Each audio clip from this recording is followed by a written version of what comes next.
Hello everyone, this here is lesson 6 on our journey through the Bible. We're looking at the Patriarchal Age, and this will be the conclusion of the Patriarchal Age. After this, we'll be going into the Mosaic Age. So that'll be starting with lesson 7. Last time, when we left off, Moses had ran off into the wilderness due to the fact of him killing an Egyptian taskmaster, and we will pick up. We'll go back and review that one. As we can see here,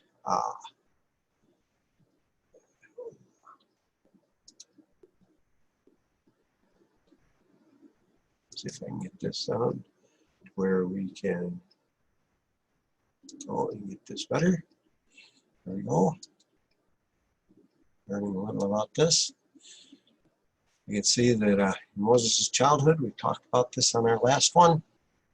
So where we end, how they thought that the Israelites were growing too strong, and so the Pharaoh at that time, who did not know Joseph, decided that he was going to end up trying to control their population and keep them there as slaves, rather than them overpowering the Egyptians and becoming rulers. And they therefore started to kill all the male Hebrew children. Moses' mother, to save him, put him in a basket, a reed basket. We all know that story of how Miriam, the sister of Moses, watched over the basket and saw that the Pharaoh's daughter, princess, found him floating in the Nile River and took him to be his own. And we know that when Miriam came up to the princess and said that she knew of a woman that could help raise Moses,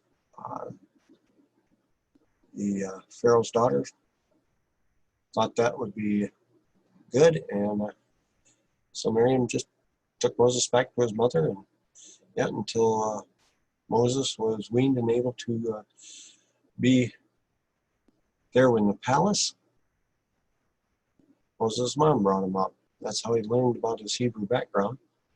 Then into the Pharaoh's palace, that's where he got all his education and was able to learn many things about both Hebrews and the Egyptians. So definitely God watched over him. As I said, the time when Moses should have never survived childhood, God watched over him to bring him to a point that he could save his people. We read about that there in Acts 4:12. God still brings salvation to his people today through Jesus Christ. Moses saw the injustice of the Hebrews suffered, and so he ended up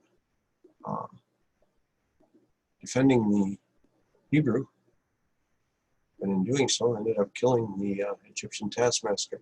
He had to flee for his life to the wilderness. And he dwelt as a shepherd for 40 years in the land of Midian. So after 40 years, what happened? What transpired out there? Well, while living as a shepherd in the land of Midian, God spoke to him from a burning bush that did not burn up. Could you imagine coming across a fire that never went out? This is what Moses came across. It was very surprising to see just the bush. It didn't spread, just stayed at the bush, and yet the bush was not consumed. Moses heard a voice say, "Come now, therefore, and I will send you to Pharaoh, that you may bring my people, the children of Israel, out of Egypt." That's in Exodus chapter 3, verses 1 and 2. And so you know that, yes, when he was there before that burning bush, Moses thought, I'm not a very good speaker. Moses was afraid to be a speaker for God to Pharaoh. So he pleaded a couple times, and finally God allowed him to have his brother Aaron be his spokesman. That's in Exodus 4:10-16. That's the point in time when Moses debates with God and finally comes up with the solution. It'll be Aaron who is going to be doing the talking, even though Moses is going to be the one to actually lead. So Moses returned to Egypt with his brother Aaron to set God's people free. They were soon allowed to appear before Pharaoh. Pharaoh replied to their request with contempt, saying, "Who is the Lord that I should obey his voice?" We have that question out there asked by many people today. Who is this God? Why should we obey him? Aren't we a free country? Why don't we have our own freedoms? We should be able to do our own thing. And isn't that one of the great gifts that we've talked about how God gave us? That freedom of choice? When you're a parent, do you tell your kids not to play in the street because you want to be mean to them? Oh, it just makes good sense. They don't understand what it's like to get hit by a car. And they don't want to be hit by it. You don't want to be hit by a car. And yet, that's about the way of God. All he's doing is he's trying to tell us how to get the best out of life and to have a life with him in the future. For others, who is the Lord that I shall obey his voice? In another visit, Aaron demonstrated God's power by turning his rod into a snake. The Pharaoh's magicians also produced snakes, but Aaron's snakes followed all the others. Although Aaron showed God he was more powerful, the Pharaoh refused to let the Israelites leave. It takes a bit to end up proving God to somebody when they can't see God, can't talk directly to God, until they understand he's a spirit and understand how to connect with his spirit. They really don't believe him. It's hard for them to see. Take a look at all of God's evidences around in the universe, the world today, the things that you can see, the forest, the trees, the simplest things, just growing and getting food. It's amazing that we got the 4 seasons, and yet each year plants come back up. The seeds produce us grains, and we're able to eat. God sustains our lives tremendously through the things he has created. Then we go to plagues and the Passover. Because since the Pharaoh did not want to let the Israelites go, Moses said, okay, he immediately demanded the Israelites release, but again Pharaoh refused. As a result, the Egyptians suffered severe plagues. The first one, water turned into blood. Not very pleasant to drink. It's not like you drinking a margarita or some other kind of tomato juice. No, turned it into blood. Made it stink. I mean, it's terrible. You talk to someone who has been in forensics and around a dead body. That stinks. And then, so after each one of these plagues, Pharaoh would say, okay, I'll let them go. But as soon as they went to leave them, Pharaoh would stop them. Again, frogs, and then there's gnats. Springtime, we get a lot of the gnats that come on around, and the flies, all these things. I mean, you get, some of these flies can really be nasty. As a matter of fact, you look over in there in the 8th one here, after death of livestock, boils on their body, hail, locusts. They're trying to deal right now this year with a lot of locusts in Africa. And the locusts can consume fields of food and leave nothing behind. You ever been through a hailstorm? Some of these hailstones can be pretty big, pretty dangerous. So after all of these things, Pharaoh is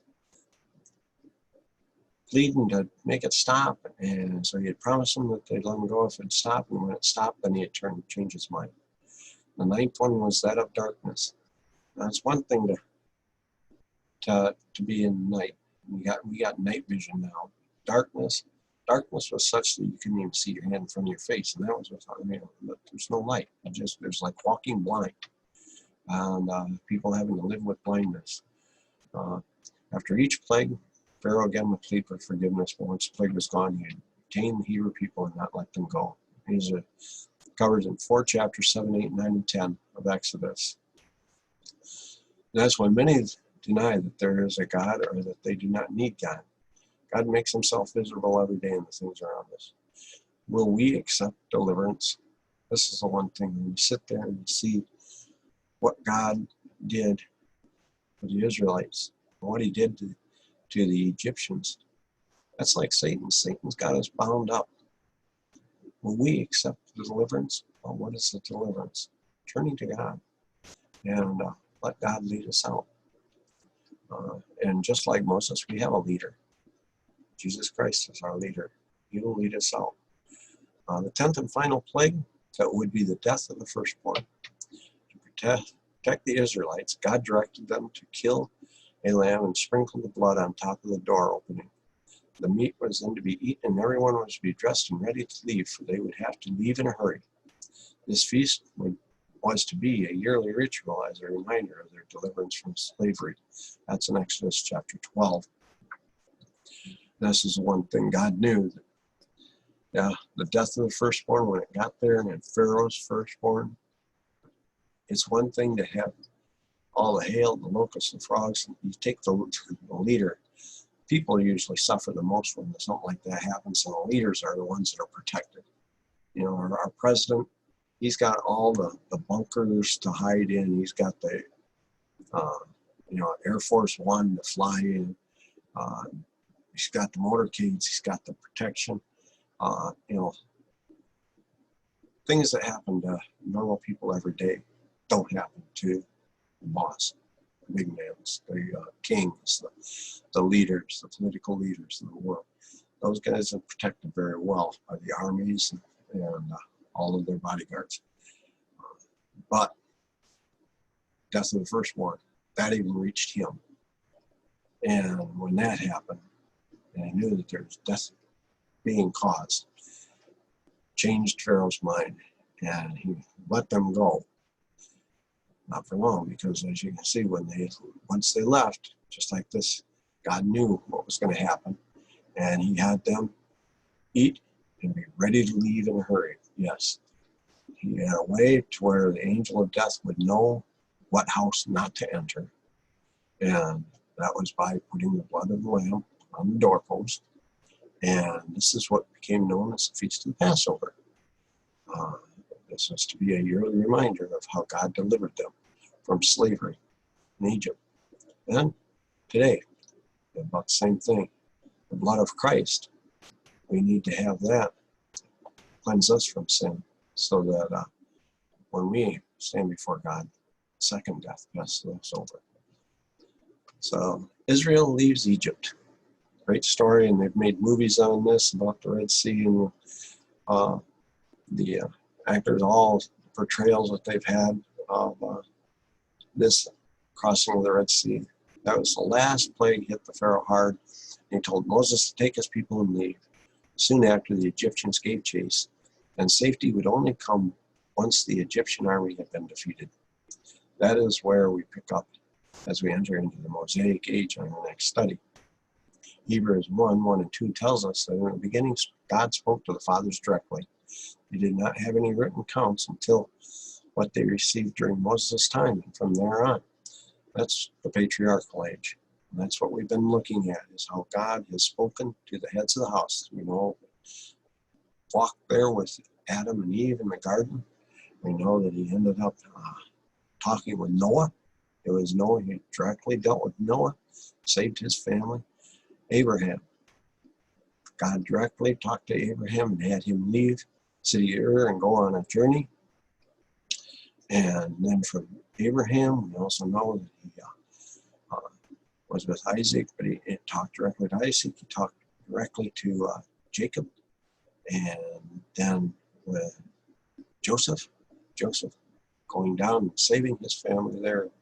Even though Joseph had been sold into slavery, it was for a purpose. He ended up saving the same brothers who sold him into slavery. He ended up saving them because of God being with him. And God spoke directly with him. It was Joseph, when he was in prison, went right there to God to have him interpret the Pharaoh's dreams. And that's how he became in such a position, was he sought God's help in interpreting the dreams of Pharaoh. and therefore he became in charge of the Pharaoh's food supply and became second in command only to the Pharaoh of all Egypt. So Israel experienced freedom for the first time in 450 years. It's been 450 years since Joseph had brought them down, or had saved his family, and that they had brought Jacob and his brothers down to Egypt. And, that's how they managed to grow into such a large people. 450 years of generations there. They were about to embark on a long journey that would test their faith in God. We too are in a journey that will also test our faith in the one God that loves us and offers us eternal life with him. So you can see that this here will end up being the end of the Patriarchal Age, and it'll be the start of the Mosaic Age, because we're going to see here about how Moses receives a written law. And so no longer is it that God will just be speaking to the heads. He's got Moses and Aaron, and gets a priesthood up in there, and he speaks through Moses and Aaron, and they actually have the starting of the written word of God. They'll get the 10 Commandments. We'll see all of this. But let's just go back, and before we go on, let's take a little bit of a review here to end this lesson as we sit there and consider some of the questions that we have talked about. And some of the things that I'd like to share for us. The Bible is in perfect harmony with all known secular history and geography as a true and false question. No, that is false. That is false. It's amazing how things go. I want to share a few things with you here, because there's a scientist. He was a teacher in a high school of science, and his name was John Clayton. There are several books that he put on out, and when it comes on down to some of the things that are different from what man has thought and what the Bible has taught, it talks about the archaeology. And this one here says, one of the great friends of the Bible is archaeology. Most believers and skeptics alike are aware that a large number of biblical accounts can be verified through discoveries made by archaeology. Long before secular history admitted their existence, the Bible spoke of the Hittite nation, in confirmation of the destruction of lifestyles of a city like Jericho, Babylon, Tyre, and others is common knowledge to most. Now it is. Back then, they didn't know it. Secular history thought there's no Hittite nation. Nobody has any record of Hittite nation until archaeology uncovered it, finally. And it's not long ago, rather recently, discovering that, of which, the Bible had it, that they had the Hittites. But for a long time, secular history wouldn't acknowledge it. Some of the other things that were in there is that another example is found in John 5:2, where the pool of Bethesda is described as a place where people believed an angel periodically troubled the waters, giving a chance of a miraculous cure. Skeptics have long pointed out that such a pool doesn't exist. But in 1957, A. Harriot, a French archaeologist, excavating near St. Anne's Church, found not only the pool and the steps leading into it as described in the Bible, but also a fresco representing the event. Today, no serious archaeologist doubts the historical existence of the location of this pool. So, is it the fact that the Bible might not be true, that it has errors? For a long time, people had things that they thought that was the way it was, that the Bible had errors in it. Come to find out, this secular history was the one that had the errors. And here is another thing about geology that he wrote. It says, historical geologists have generally been poorly accepted as theologians and vice versa. From the very earliest days of geological inquiry upon the present day, many have viewed geology and fundamental biblical belief as irreconcilable enemies.